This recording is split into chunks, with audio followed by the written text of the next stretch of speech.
क्या आपने कभी सोचा है कि हमारे देश को भारत भी कहा जाता है और इंडिया भी? ऐसा क्यों? क्या डिफरेंस है दोनों नेम्स में? और इंडियन कॉन्स्टिट्यूशन के पार्ट 1 में दिए हुए आर्टिकल्स 1 to 4 क्या कहते हैं इस रिलेटेड? हेलो एवरीवन, आज हम डिस्कस करेंगे कि क्या डिफरेंस है इंडिया और भारत में और इंडियन कॉन्स्टिट्यूशन के आर्टिकल 1 to 4 में क्या दिया गया है। और साथ ही वीडियो के लास्ट में मैं आपको बताऊंगा कि उस पिटीशन में क्या था जो दायर की गई थी सुप्रीम कोर्ट ऑफ इंडिया में इंडिया का नाम चेंज कर भारत रखने के लिए, जिसके लिए वीडियो के लास्ट तक हमारे साथ जुड़े रहें और अगर अच्छी लगे तो शेयर करना ना भूलें। दोस्तों, जो मैं ये टॉपिक्स लेकर आता हूँ वो सिर्फ लॉ स्टूडेंट के लिए इम्पोर्टेंट नहीं है, बल्कि आप सबके लिए उतने ही इम्पोर्टेंट है जिससे आप लोग खुद अपने राइट्स की प्रोटेक्शन कर सकें। ये एक ऐसा प्लेटफॉर्म है जहां आपको इंडियन लॉ में भारतीय संविधान means constitution of India, IPC, CrPC और अदर लॉज के रिलेटेड वीडियोस काफ़ी इजी वे में मिलती रहेंगी। बस आपको हमारे साथ जुड़े रहने के लिए सब्सक्राइब बटन को प्रेस करना है और बेल आइकन दबाना ना भूलना, जिससे आपको आने वाली हर वीडियो की नोटिफिकेशन मिलती रहे। दोस्तों, क्या आपको पता है कि पहले टाइम में हमारे देश को भारत ही कहा जाता था? हमारे हर ग्रंथ में, हर वेद में भारतवंश ही लिखा हुआ मिलेगा, पर हमें इंडिया का नाम किसने दिया? दोस्तों, ये बात है ब्रिटिशर्स के टाइम की, जब वो हमारे देश में आए ईस्ट इंडिया कंपनी के थ्रू, क्योंकि उन्हें दिक्कत आती थी प्रोनाउंसिएशन में। जैसे वो सिंधु रिवर को हिंदू कहते थे और उसके बाद इंडस कहने लगे, और फाइनली उन्होंने अपने कन्वीनियंस के लिए हमारे देश को इंडिया नाम दे दिया और हम सब ने इसको चुपचाप अडॉप्ट भी कर लिया।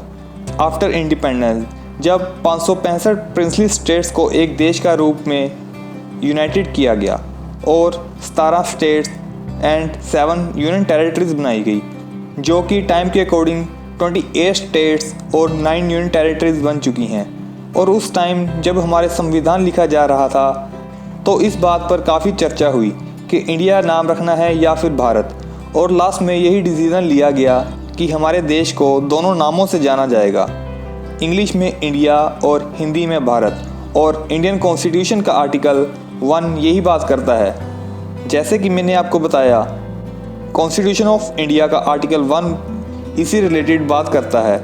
It states that India, that is Bharat, shall be union of states.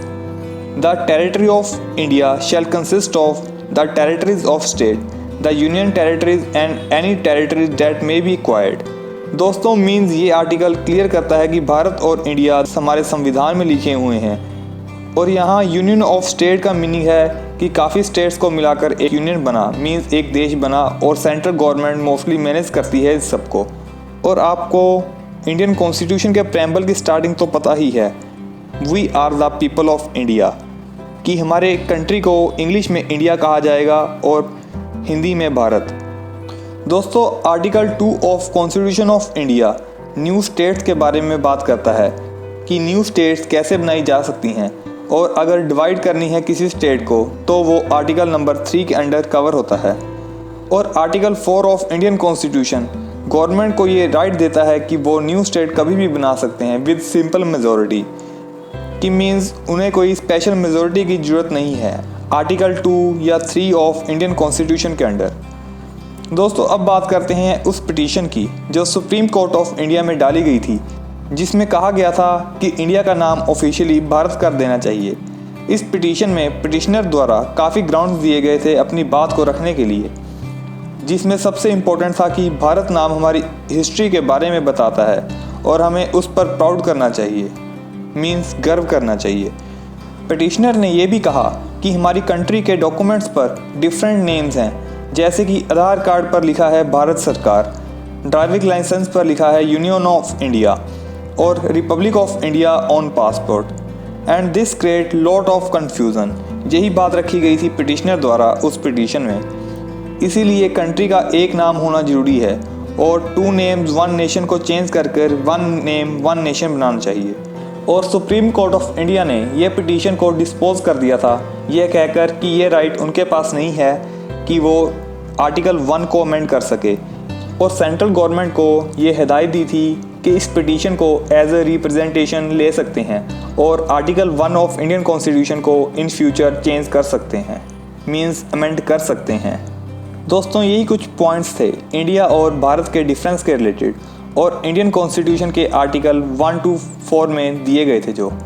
अगर आपको वीडियो अच्छी लगी हो तो शेयर करना ना भूलना। जल्द मिलेंगे अपनी नई वीडियो के साथ। Good day, thank you.